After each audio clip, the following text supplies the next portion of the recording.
Vassago's mirror. I should have left that damned mirror covered in the attic.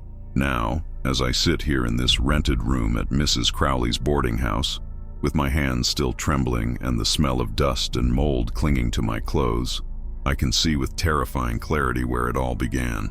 3 weeks. That's all it took to destroy everything. Let me go back to the beginning. My name is Adrian Blackwood. I'm 32 years old, and until 3 weeks ago, I was just an accountant living quietly in a boarding house in downtown Ashford, a town small enough for everyone to know each other, but big enough that you don't feel suffocated. I had my routine, my friends, my organized life. Then the letter arrived. My Aunt Evelyn had died. I won't pretend I felt much. I barely knew her. She was my father's older sister, a woman who chose isolation decades ago and never looked back. I remember seeing her maybe 3 times in my childhood, always distant, always serious, with those deep-set eyes that seemed to look through you to something far beyond. When my parents died in the accident 10 years ago, she didn't even show up at the funeral. But now she was dead, and I was the only living relative. The house was mine. The property was on the edge of Ashford, where the town began to dissolve into fields and woods. It was a 2-story Victorian building with an octagonal tower that gave the structure an almost Gothic air. Slate roof, tall windows fogged by time, a porch that wrapped around the entire front. Beautiful, in a melancholic way, but completely abandoned. I arrived there on a Tuesday in September. The sky was gray, that thick kind of gray that seems to suck the color out of everything. The garden was wild, the tall grass brushing my knees as I opened the rusty iron gate. The stone path to the front door was covered in dead leaves that crackled under my feet like dry bones. The key turned with difficulty in the lock. The door opened with a long, theatrical groan, but it was real. The smell hit me immediately. Mold, dust, stale air that hadn't circulated in months. Inside, all the furniture was covered with white sheets, domestic ghosts. The light coming through the dusty windows created solid beams in the air, full of dancing particles. My footsteps echoed on the wooden floor. Everything was exactly as Evelyn had left it, frozen in time. I spent the first 2 days just cleaning, airing out the place, deciding what to do with decades of belongings from a woman I didn't know.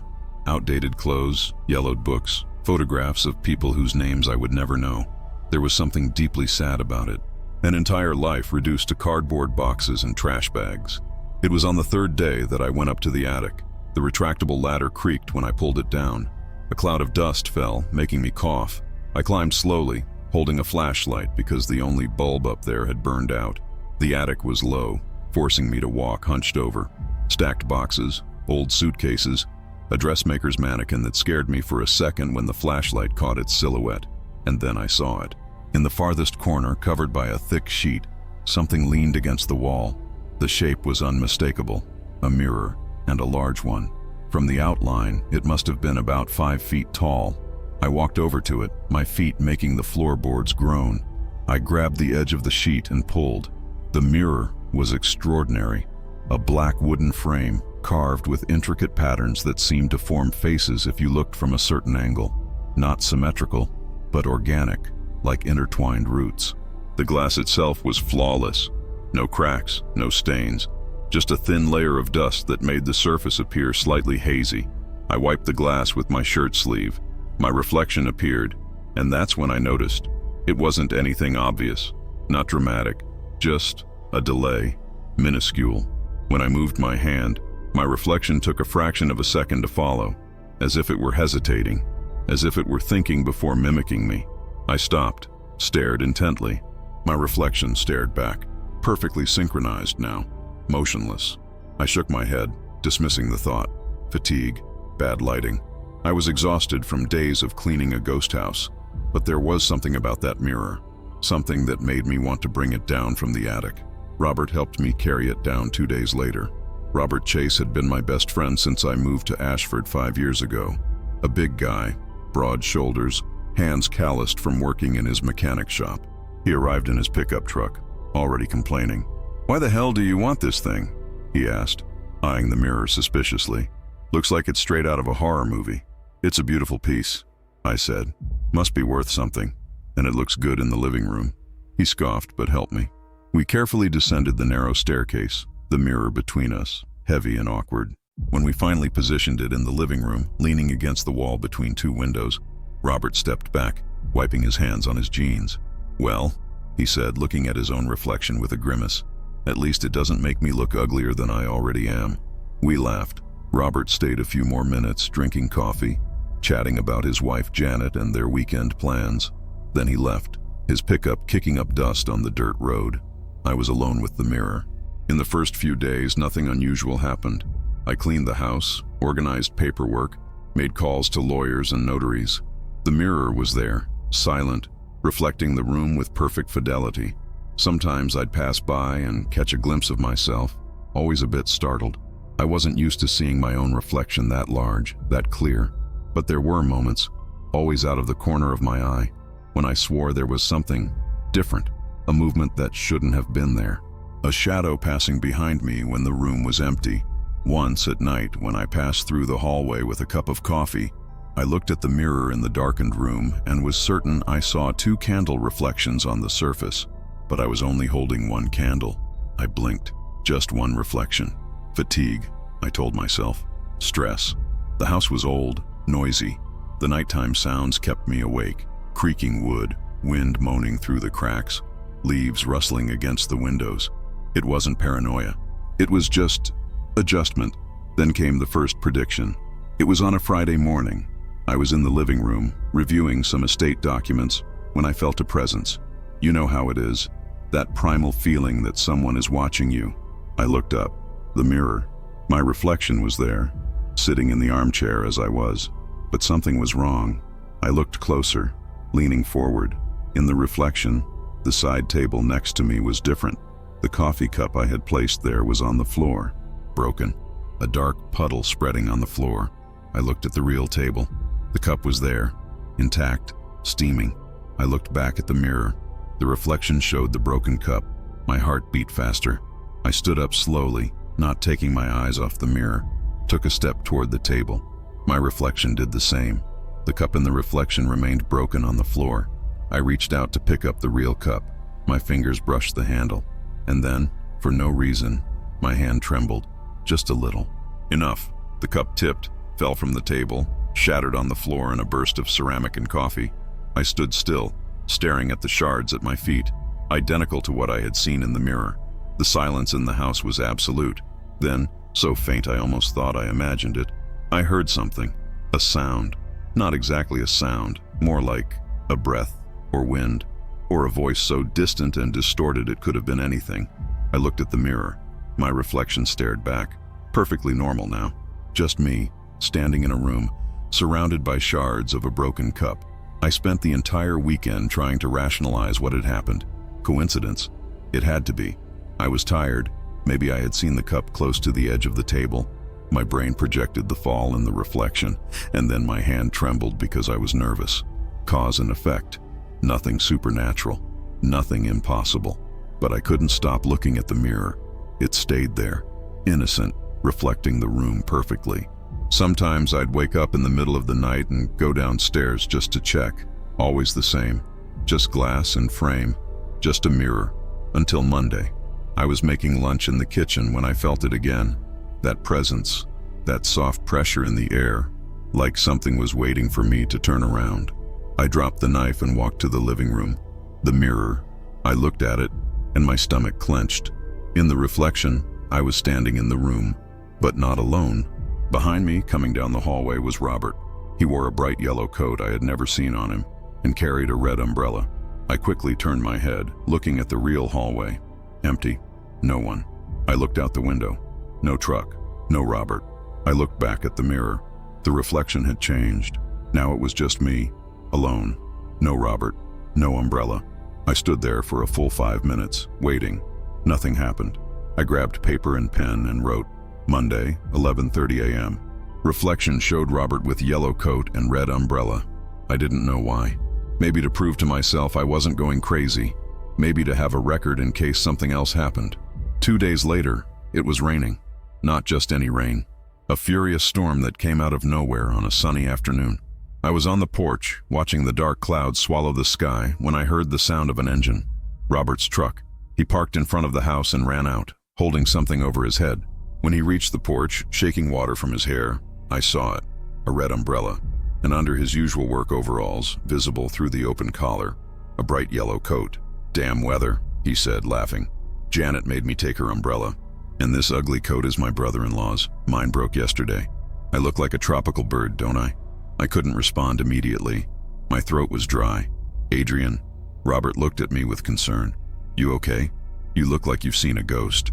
"I'm fine," I lied, forcing a smile. "Just surprised by the rain." He shrugged and came in. We had coffee, chatted. He left half an hour later. Completely mundane interaction, except I had seen it 2 days before, in the mirror. That night, I sat in front of the mirror with my notebook. I turned on every light in the room. I wanted to see clearly. I wanted to understand. "What are you?" I asked aloud, feeling ridiculous. Silence.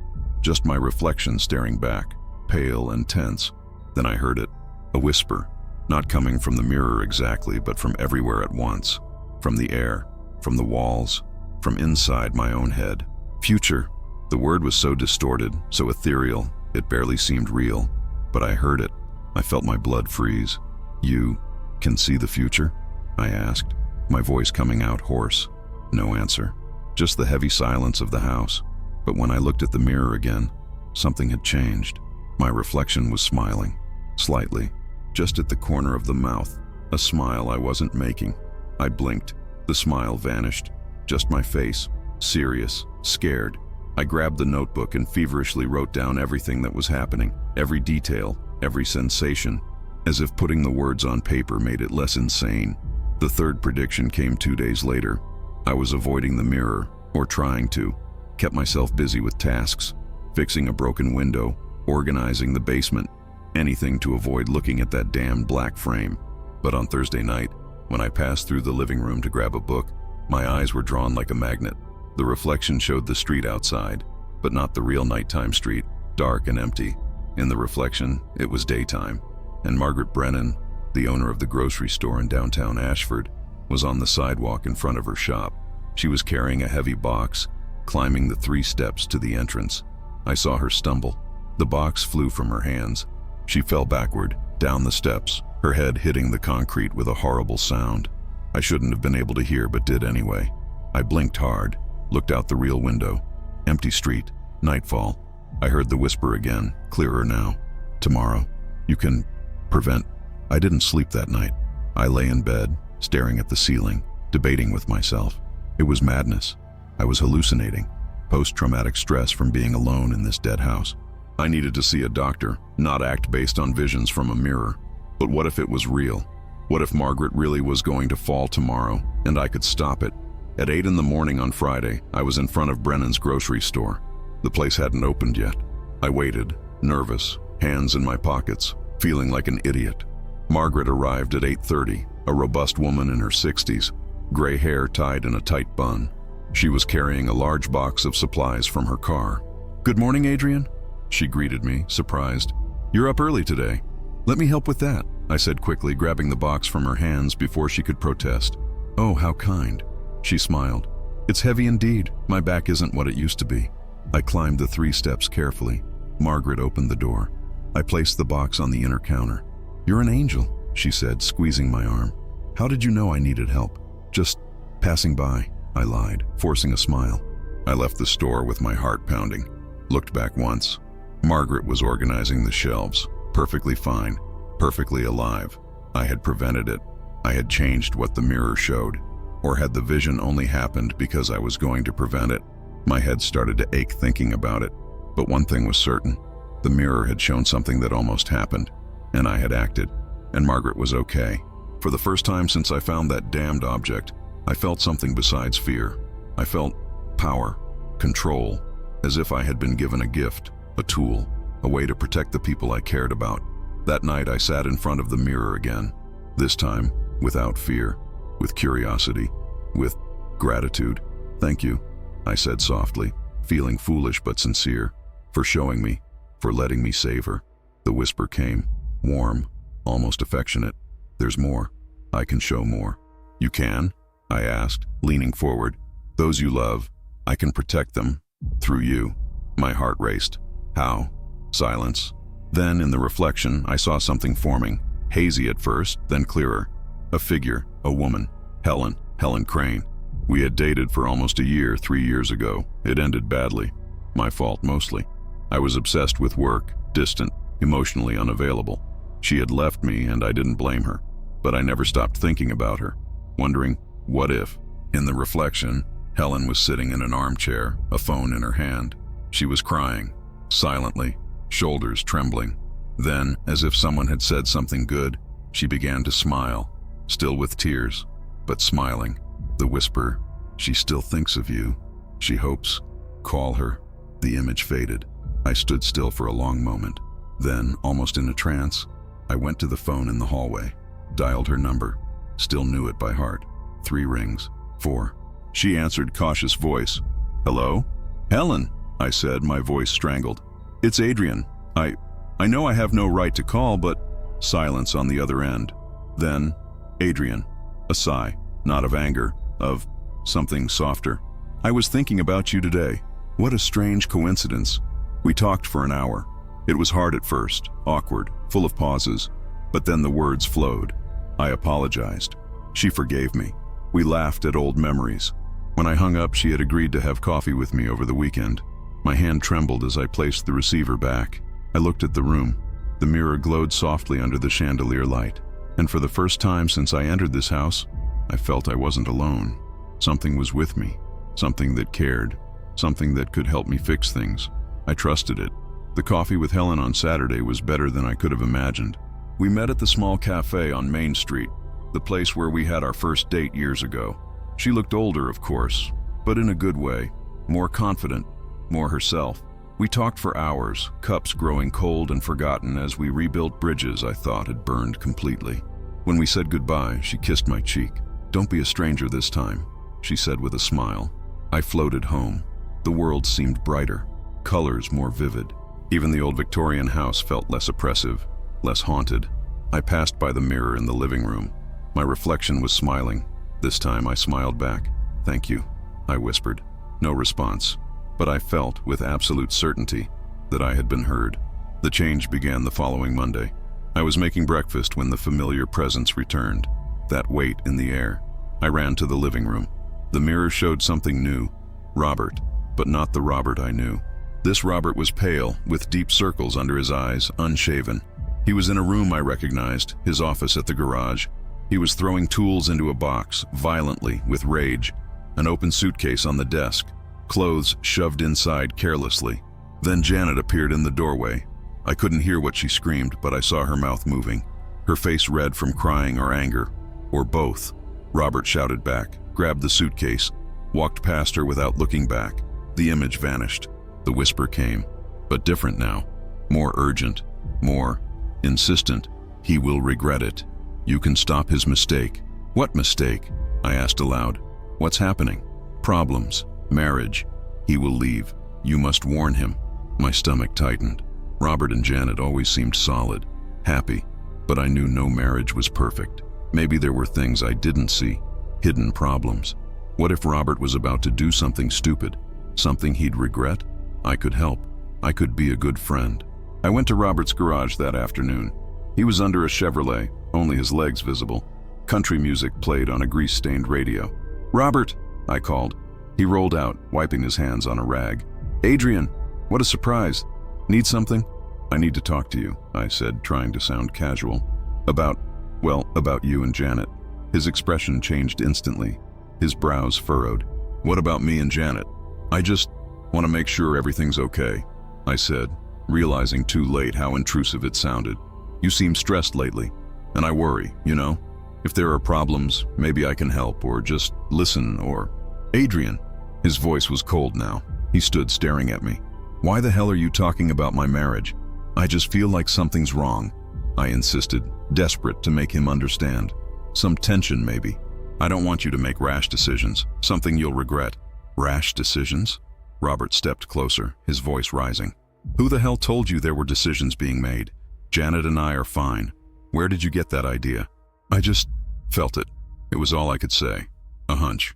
"A hunch." He laughed, but it wasn't a pleasant laugh. It was bitter. "Or did someone tell you something? Have you been talking to Janet? Did she call you? No, because if she's complaining about me to other people, to you of all people, then we really do have a problem. That's not it, I said, but he was already turning away. Go home, Adrian, and stay out of my marriage. I left the garage with trembling hands. In the car, I rested my forehead on the steering wheel, trying to understand where I had gone wrong. I was only trying to help. The mirror had shown me. I thought. 2 weeks passed. Robert didn't answer my calls, didn't respond when I went to his house. Janet saw me once on the street and crossed to the other side, avoiding my eyes. I had destroyed the friendship. Trying to save it, I destroyed it. But the worst part? The part that kept me awake at night? 2 days after our fight, I saw Robert and Janet walking into church, holding hands, smiling. There was no crisis, no imminent separation, until I planted the seed of distrust. I confronted the mirror that night, furious. You made me look like a lunatic, I shouted at my reflection. They were fine. Why did you show me that? Silence, long and heavy. Then, so low I barely heard, I showed what would come from your interference. My blood ran cold. What? But the mirror didn't answer. And when I looked at the reflection for the first time, I felt real fear, because my reflection wasn't perfectly synchronized with me. It was slightly ahead, as if it knew what I would do before I did. I tried to stay away from the mirror in the following days, covered it with a sheet, avoided the living room, spent more time with Helen, clinging to that spark of normality, that good thing in my life. She was patient with me, loving, even when I was distracted. We had dinner together, walked through the fields outside town. She talked about painting again, a hobby she had abandoned. I pretended to pay attention, but my mind was always drifting back to the house, to the mirror. And then came the vision that changed everything. It was a Thursday night. Helen had just left. I was locking the door when I felt it, stronger than ever. A pressure at the base of my skull, like invisible fingers turning me, forcing me to look. The sheet covering the mirror was on the floor, and the vision in the glass made me choke. Helen, in a bathroom I recognized, hers. She was standing at the sink, water running. Her right hand was raised, bleeding profusely. A long cut across the palm, so deep I saw the white of bone, blood dripping down her fingers, pooling on the porcelain, shards of glass scattered across the floor. Her face was white with shock and pain. No, I whispered. The vision shifted, closer now, showing the shards. A glass. No, glasses. Several, all broken on the bathroom floor. Glass. She will hurt herself. Tomorrow. You can save her. How? My voice came out desperate. How do I save her? Remove the danger. The glasses. Before it's too late. I didn't think. I didn't question. The image of Helen bleeding was burned into my mind. I grabbed the spare keys she had given me, a sign of renewed trust that had filled me with pride at the time, and drove to her house. It was nearly midnight. The lights were off. She was asleep. I entered silently. My heart pounded so hard I was sure it would wake the whole neighborhood. I went straight to the kitchen, opened the cabinets one by one, removing every glass, wrapped each in dish towels, stuffed them into a bag. Then I went to the bathroom. More glasses. A decorative set on the shelf above the sink. I took them all, went downstairs carefully, the bag heavy on my shoulder. I was about to leave when I heard, "Adrian?" I froze.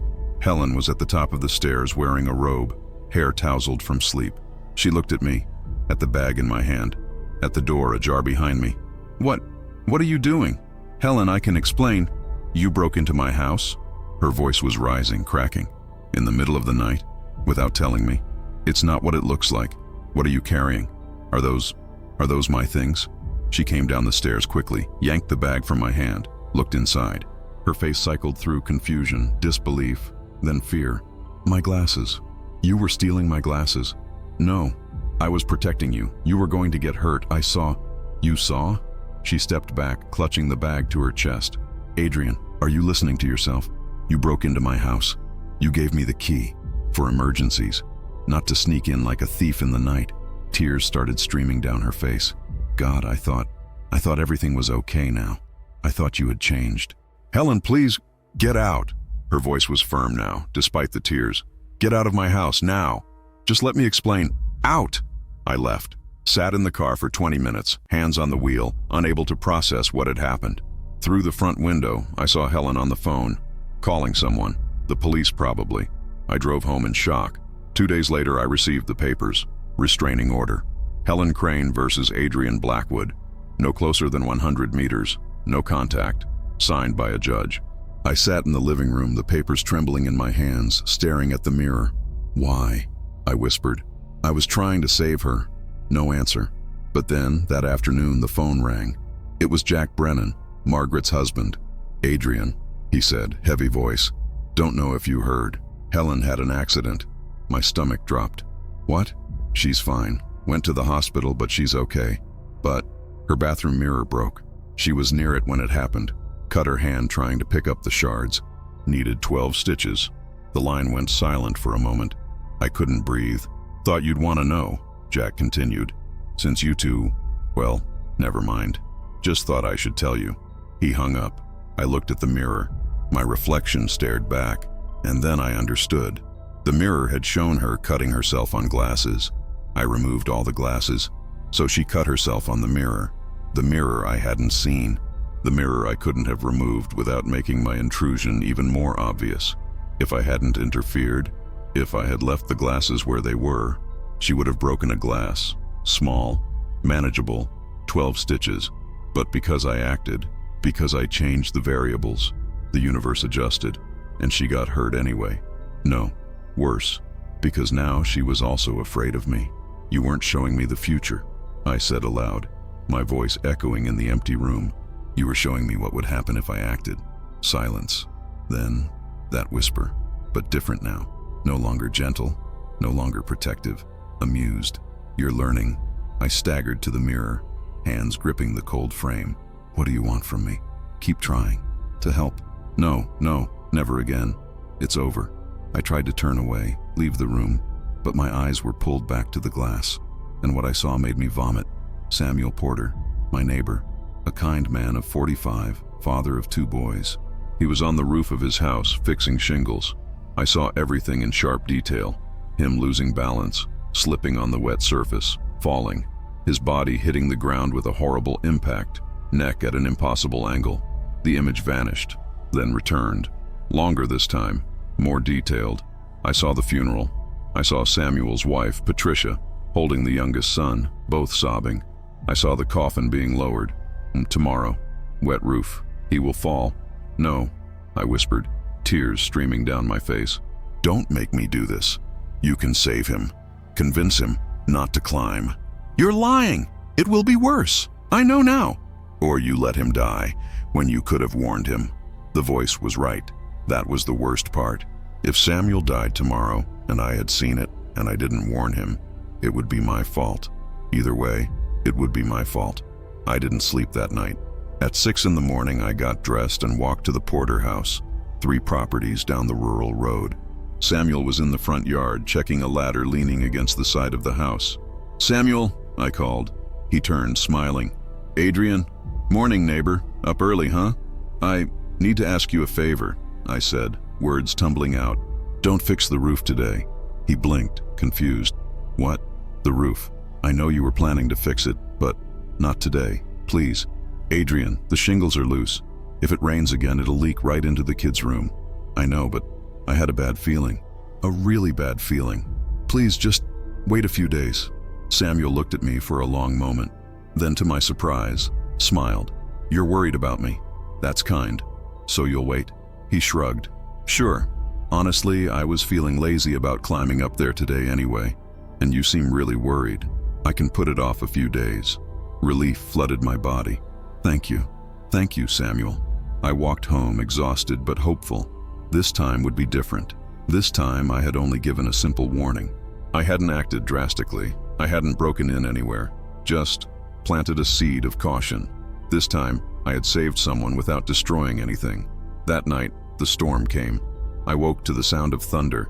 The whole house shook. Lightning flashed through my bedroom in strobe bursts. Rain hammered the windows with fury. At 2:30 in the morning, I heard the sound. A crack, loud, followed by a crash that shook the ground. I ran to the window. Through the curtain of rain, I saw lights coming on at the Porter house. People running. Distant screams swallowed by the wind. A tree, a huge tree from the side yard had fallen. It speared through the house like a lance, straight through the second floor. straight through the room where Samuel and his son slept. I ran barefoot through the rain. Other neighbors were already there, sirens in the distance approaching. Patricia was on the porch screaming, trying to get inside but being held back. It took 3 hours to remove the bodies. Samuel Porter, 45 years old. Ethan Porter, 8 years old. At the funeral 5 days later, I stood in the back. Patricia saw me. Her eyes, red from crying, found mine through the crowd. She knew I had spoken to Samuel. Samuel had told her about my strange warning. If he had climbed onto the roof that day, as originally planned, he would have seen the tree swaying dangerously in the wind. He would have moved the family to sleep in the living room that night, as a precaution, but he didn't climb, because of me. So they slept in their rooms and died. I left the funeral before it ended, drove home through streets blurred by tears that wouldn't stop.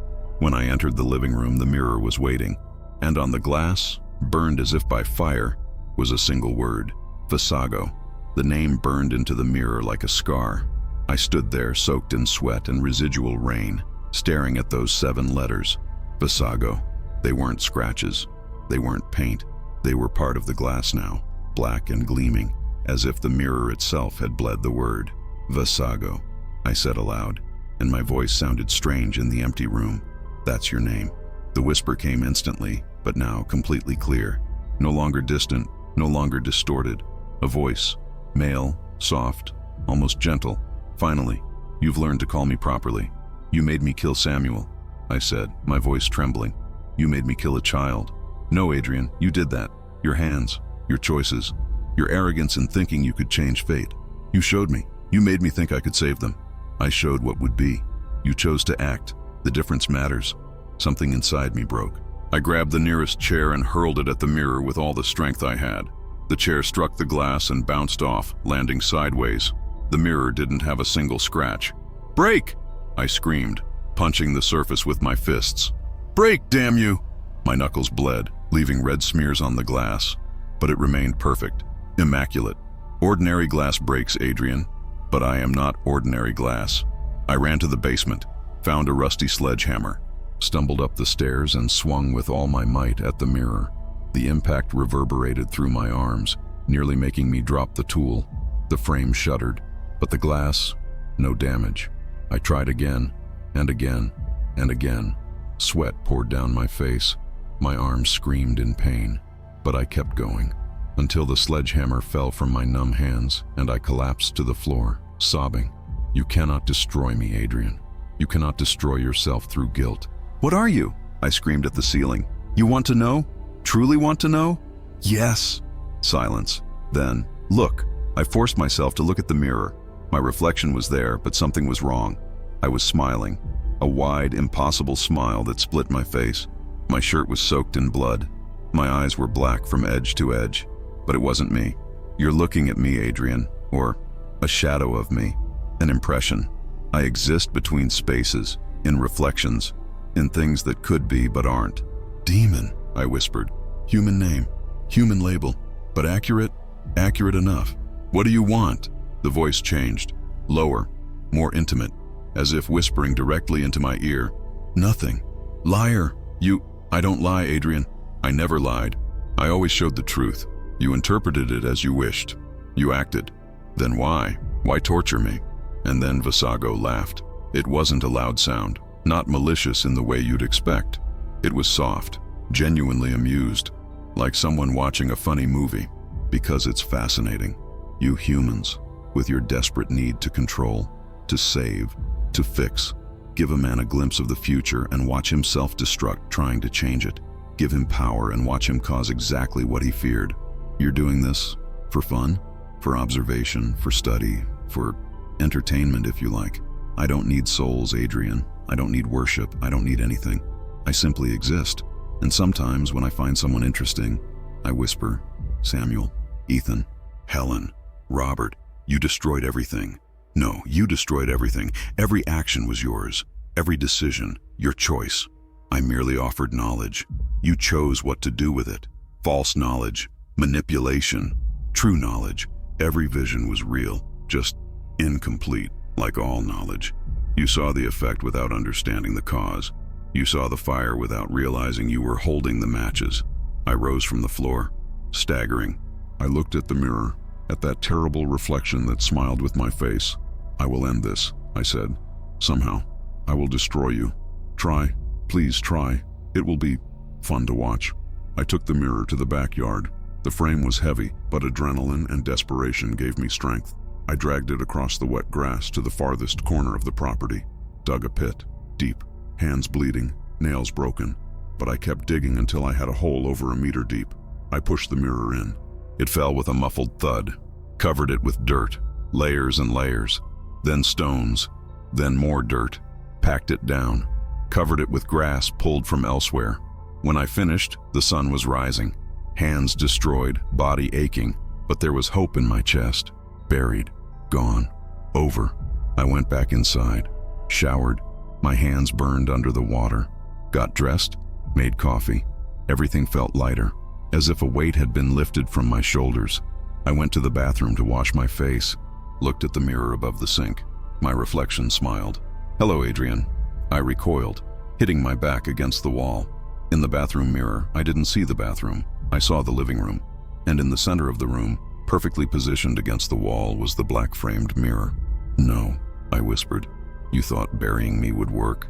Adorable." I ran downstairs. The living room was empty. No mirror. But every reflective surface in the house, windows, the TV screen, even the surface of the water in the kettle, all showed the same thing.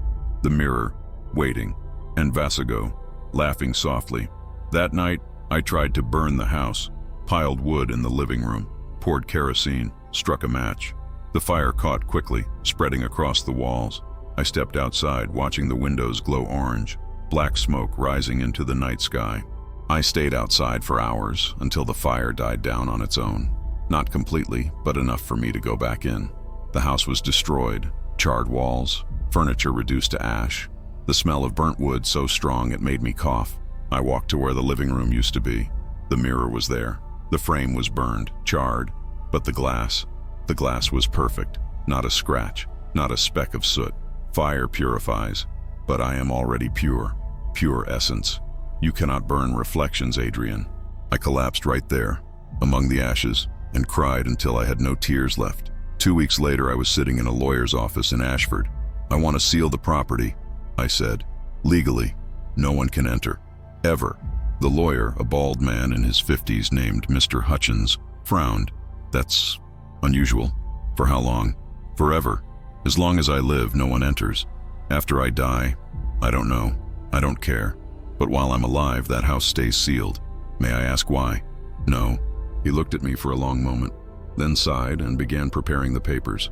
It took me another week to close everything, boarded up all the windows, locked all the doors from the inside, and exited through the front, securing it with chains and padlocks. Put a sign on the gate, "Condemned property, entry forbidden." I moved back into Mrs. Crowley's boarding house, a small room, simply furnished. Enough, and now I'm here, writing this. I don't know why. Maybe to leave a record, maybe to warn whoever finds this house in the future. Earlier today, I walked through downtown, past Margaret's grocery store. She saw me through the window and waved. I waved back, forcing a smile. She'll never know how close she came. Past Robert's garage. He was outside, talking to Janet.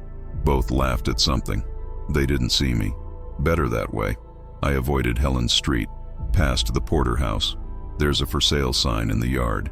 Patricia moved out, I heard. I don't blame her. At night, I returned to my room, washed my face in the tiny sink, looked at the mirror above it. Just my reflection. Normal. Tired. Older than I feel.